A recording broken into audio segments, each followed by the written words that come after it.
El Día de Acción de Gracias que el presidente estadounidense Donald Trump había fijado como plazo para poner fin a la guerra entre Ucrania y Rusia pasó sin llegar a un acuerdo. El plan de paz de 28 puntos impulsado por Estados Unidos con el beneplácito ruso encontró una fuerte resistencia. No solo en Kiev, amenazado de perder el apoyo de Washington en inteligencia y armamento, sino también entre los aliados europeos de Ucrania, encabezados por el Reino Unido, Francia y Alemania, que ven un triunfo de Putin en el mayor conflicto bélico del continente desde la Segunda Guerra como una amenaza existencial. Así las cosas, el propio Trump debió relativizar el plazo, reconociendo la complejidad de las negociaciones y que el acuerdo no podrá alcanzarse tan rápidamente. I don't have a deadline. You know what the deadline for me is? When it's over. And I think everybody's tired of fighting at this moment. They're losing too many people. That was just a map. All that was is a map. That was not a plan. It was a concept. And from there, they've taken each one of the 28 points, and then you get down to 22 points. A lot of them were solved, and actually very favorably solved. So we'll see what happens. Europa, que había quedado afuera de la confección del plan, exigió participar, criticando a los negociadores estadounidenses por acceder a las demandas maximalistas del presidente ruso Vladimir Putin y plantear una virtual capitulación de Ucrania. Por eso, representantes ucranianos, estadounidenses y europeos trabajaron el domingo en Ginebra para afinar los aspectos más críticos, reduciendo los 28 puntos iniciales a menos de 20. Entre los más delicados a revisar figuran la entrega de territorio ucraniano a Rusia, la reducción del tamaño de las Fuerzas Armadas de Ucrania y el veto ruso a su eventual ingreso a la OTAN. Todo esto ha sido puesto entre paréntesis para ser resuelto entre Trump y el presidente ucraniano Volodymyr Zelensky. Now we have a good result from Geneva and from the meetings and talks that took place there. Ukraine has the framework developed by our teams in Geneva. That framework is on the table, and we are ready to move forward together with the United States of America, with personal engagement of President Trump and with Europe. Lo que subsiste es la idea de congelar el conflicto en torno a la actual línea del frente de más de 1.000 kilómetros que enmarca el 19% del territorio ucraniano que hoy controla Rusia. También se debate el uso de los fondos rusos soberanos retenidos en Bruselas, unos 183.000 millones de euros que los aliados europeos de Zelensky quieren usar para reconstruir Ucrania, en tanto la propuesta de Estados Unidos es quedarse con el 50% de los beneficios de la iniciativa de reconstrucción. En Moscú, estos cambios no cayeron bien y hay muchas dudas respecto de que Putin finalmente los acepte si se oficializan. De todos modos, el presidente ruso se manejó con prudencia estratégica, confiando en seguir negociando directamente con Washington. Некоторые вещи, они носят принципиальный характер. И в целом мы видим, что американская сторона учитывает нашу, в чем-то учитывает нашу позицию, которая обсуждалась до Анкориджа и после Аляски.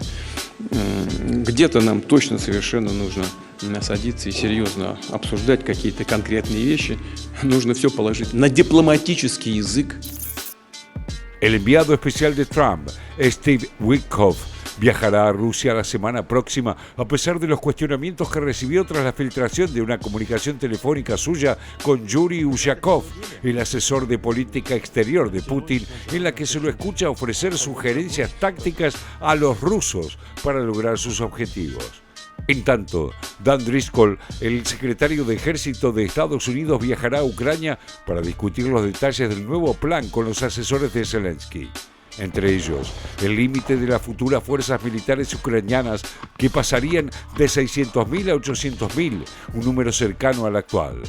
Con respecto al territorio, Trump, basándose en las realidades del campo de batalla, convencido de que tarde o temprano Kiev perderá las dos provincias del Donbass, pretende que los ucranianos las admitan como parte de Rusia, algo que Zelensky quizás podría hacer bajo presión, de facto, como hecho consumado, aunque con un altísimo costo político, pero no de jure porque se lo prohíbe la constitución ucraniana. First of all, the idea that Ukraine would have to concede territory that Russia currently doesn't hold, particularly in the Donetsk region, is unacceptable, is really a non-starter. And it's important to remind audiences of the fact that Russia has not been able to occupy the entirety of the Donbass region, losing thousands of people for over 10 years now. And so the idea that Ukraine would have to give away territories that include heavily fortified cities that have helped stall Russian advances really is a non-starter. Europa cerró filas en torno a Ucrania. La presidenta de la Comisión Europea, Ursula von der Leyen, advirtió que es inaceptable que un Estado europeo sea desmembrado mediante el uso de la fuerza. If today we legitimize and formalize the undermining of borders, we open the doors for more wars tomorrow, and we cannot let this happen. Pero si finalmente no hay acuerdo y Trump decidiera retirar su apoyo, Bruselas deberá considerar cómo sostener a Ucrania financiera y militarmente en una guerra de desgaste que el Kremlin está dispuesto a llevar hasta el final. Así están las cosas entre Rusia y Ucrania luego de la presentación de estos 28 puntos del acuerdo de paz por parte de los Estados Unidos. Ya está nuestro segundo invitado en esta edición de Televisión Pública Noticias Internacional. ¿Cuál es su ficha, Félix Taylor? A ver. Exactamente. Nuestro nuevo invitado es Patricio Gómez Talavera. Él es politólogo e historiador, docente e investigador en política europea de la carrera de Ciencia Política de la Universidad de Buenos Aires y especialista en comportamiento electoral. Patricio, bienvenido, el placer de siempre. ¿Cómo estamos? No, el placer mío, un gusto. Bueno, hemos hablado varias veces con Patricio sobre la posibilidad de un acuerdo de paz entre Rusia y Ucrania. Se avanza mucho desde lo teórico, pero me parece a mí, corrígeme si me equivoco, se avanza poco de lo práctico. Sí, porque fundamentalmente hay un problema que es como el elefante en el centro de la habitación, sí, que es el tema de los territorios. Claro. Territorios que jurídicamente pueden pertenecer a Ucrania. Sí. Hay una legitimidad en el reclamo de soberanía por parte de Ucrania, pero en la realidad del territorio eso no pasa. Y estamos hablando del Donbass, estamos hablando de Crimea. Sí, sí. Eso de cara a una fragmentación de la decisión, tanto en Europa como en Ucrania, como en Estados Unidos, que hace que haya muchas idas y venidas que hagan perder consistencia a toda la negociación. De estos 28 puntos que presentó en su momento el presidente Donald Trump, digo, tanto Rusia como Ucrania, ¿cuántos de estos 28 puntos podrían cumplir? Digo, en lo inmediato, ¿no? Va a depender, digamos, cuando uno tiene una lista muy larga, uno ya comienza complicado, porque el corazón del conflicto no son 28 puntos. El corazón del conflicto tiene que ver con garantías de seguridad y con los territorios ucranianos. Si esas dos cosas no tienen una salida estructural, si no tienen una solución diplomática planificada, hay 26 puntos que están totalmente decorados. Claro, ahora se redujeron a 20, pero bueno. Entonces pasamos de 28 a puntualmente son 19, sí, y mañana, bueno, no sabemos cuánto puede ser. ¿Por qué? Porque en el fondo hay una cuestión de que los dos ítems fundamentales, los dos ítems más costosos para negociar, siguen sin resolverse. ¿Quién pierde más si se resuelve esta cuestión de territorialidad? Rusia, Ucrania, por supuesto. Sí, por supuesto, el candidato. Todos los actores, creo yo, están comprendiendo que el principal perdedor de una sesión de estas características es Ucrania, que ya es un país que está golpeado por ya el tercer año de guerra, ya 2022. Sí, claro. Y de alguna manera todos son conscientes y todas las idas y venidas tienen que ver con que todos los actores, Unión Europea, Estados Unidos, Rusia y al interior de Ucrania, son conscientes que la paz, en los términos que está formulado sobre territorios y sobre cuestión de garantía de seguridad, va a tener una disminución de la soberanía ucraniana. Bueno, a ver, varios actores hay acá, ¿no? Más allá de Rusia y Ucrania, Estados Unidos, pero también la Unión Europea. Creo que era Kissinger el que decía que el problema de la Unión Europea, o de los europeos en general, Sí. es que cuando uno llamaba a Moscú, había una persona atendía el teléfono, cuando una persona llamaba a Washington, una persona atendía el teléfono, cuando uno llamaba a Europa, atendían en París, Sí, en sí, Berlín, sí, en sí. Roma. Entonces, es muy difícil, ha sido sumamente tortuoso estos 10 años desde el inicio del conflicto, que no fue en 2022, sino que ya lleva muchos Sí, años. claro. La coordinación de una política europea sobre Ucrania, porque básicamente son casi 30 países que tienen opiniones e intereses distintos sobre el mismo tema. Bien, Patricio, a ver, si no se llegara a un acuerdo de paz, ¿cómo termina esta historia? Continúa con una guerra de desgaste. Continúa con una guerra de desgaste, que es lo que nosotros estamos viendo, con características que ya son preocupantes. Estamos hablando que en septiembre, octubre, incluso noviembre de este año, Rusia ha logrado los avances territoriales más importantes seguramente en el último año. Entonces, sí, hizo mucho más en el último año que en los primeros 2 años de guerra. Exacto. ¿No? ¿Por qué? Porque hay una diferencia estructural entre recursos, cantidad de soldados a sacrificar, queremos utilizar esa palabra, en el campo de batalla, y de tamaños. Entonces, una guerra de desgaste, inicialmente pensada con, bueno, lo que pasó en Afganistán en los 80 con Rusia, lo vamos a replicar ahora y Ucrania va a ser el nuevo Afganistán. Bueno, no, porque Afganistán geográficamente no es Ucrania y claramente hay una diferencia enorme entre las capacidades militares de los dos países. Eso sin dudas, no, claro, marca una diferencia importante. Y si este acuerdo de paz finalmente no llega y pasamos a una segunda guerra, como bien decís vos, Patricio, una guerra de desgaste, ¿Ucrania va a seguir teniendo el apoyo de la Unión Europea? Yo creo que sí, el tema es cuánto vale el apoyo de la Unión Europea. En dinero, en armas. Sí. Hay todo un movimiento de conmoción de países anunciando la vuelta del servicio militar obligatorio, la enorme lentitud del proceso, porque además el dinero para Ucrania tiene que salir de algún lado. Hay cosas que se van a dejar de pagar. ¿La población europea está dispuesta a dejar de pagar por esas cosas para transferir dinero a Zelensky? Digamos, otra cosa, el jefe de gabinete acaba de renunciar, que era negociador, por una causa de malversación de fondos europeos y norteamericanos. No es un menú muy halagador para cualquier contribuyente europeo decir, bueno, voy a sacrificar partes de lo que nosotros financiamos como país, que son importantes para mí, para dársela a alguien que está acusada de desvío de fondos. Y mientras tanto la imagen de Zelensky se empieza a deteriorar. Sí, porque básicamente los efectos de la guerra, o sea, cuando vos sos una democracia que está combatiendo con una autocracia, vos tenés un par de desventajas estructurales. En un lugar hay una persona que decide y en otro lugar hay una persona que está sometida, cada vez menos, pero sigue sometida a controles característicos de una democracia. Yo estoy diciendo que la democracia sea peor que una autocracia, pero sí en términos de una guerra hay dificultades prácticas. Y Zelensky claramente, sobre todo en los últimos 2 años, y su imagen ya no es la misma. ¿Y su poder en Ucrania es el mismo o también se deterioró? No, se deterioró y además hay una serie de cuestiones internas, las causas por corrupción y desvío de fondos públicos, el problema, la percepción del problema militar, el agotamiento de la población ucraniana después de... Vamos a hablar en minutos con la cuestión poblacional, ¿no?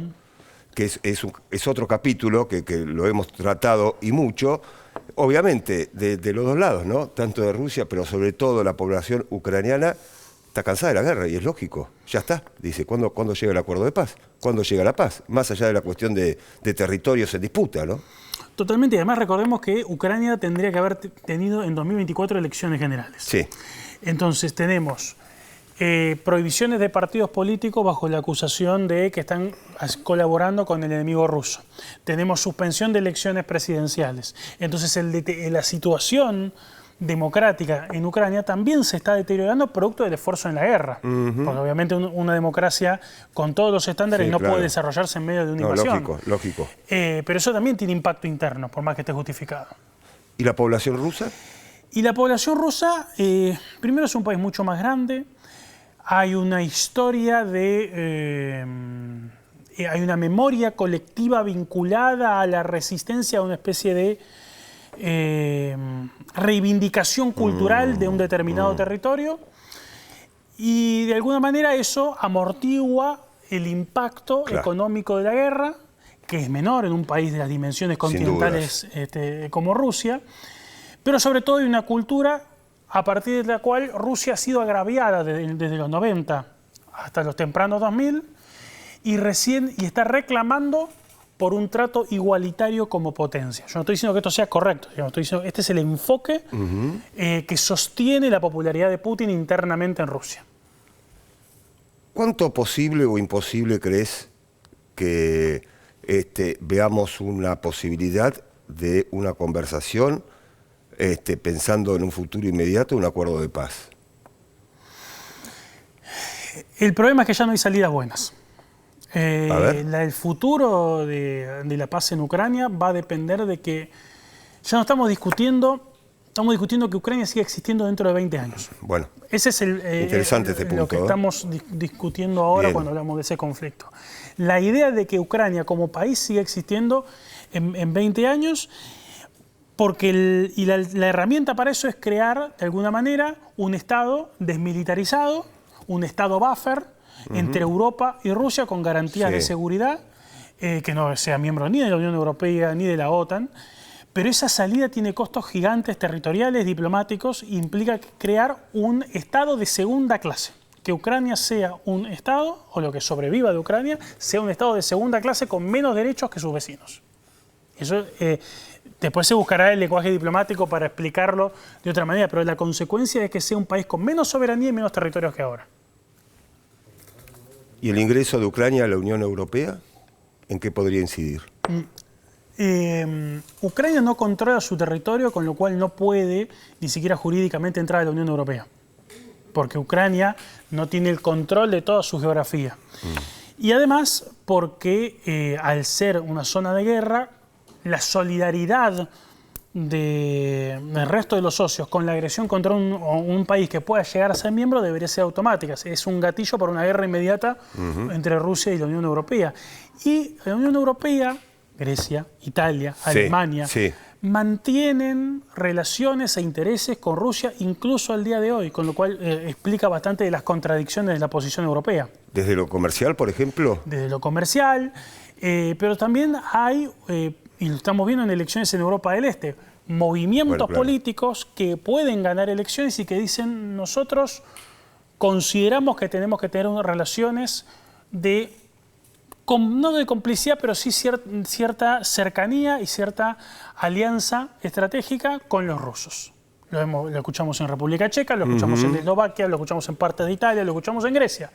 Y eso existe como elemento electoral que hace que el esfuerzo unificado para defender a Ucrania se debilite con el paso del tiempo.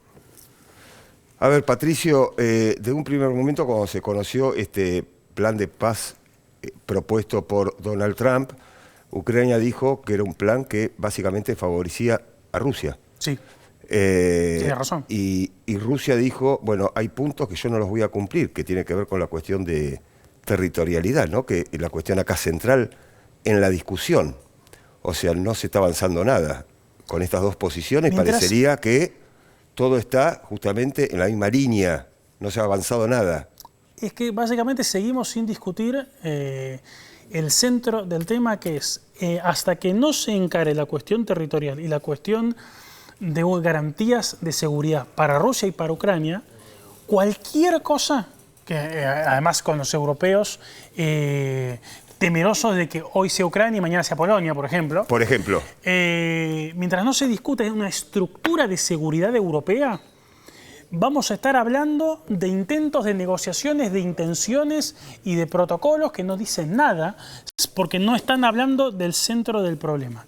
Y pasa que el centro del problema implica contemplar la posibilidad de que Ucrania sea un Estado debilitado por consecuencia de esos acuerdos. Bien, Patricio Talavera, el placer de siempre. Gracias por haber venido. No, gracias por la invitación.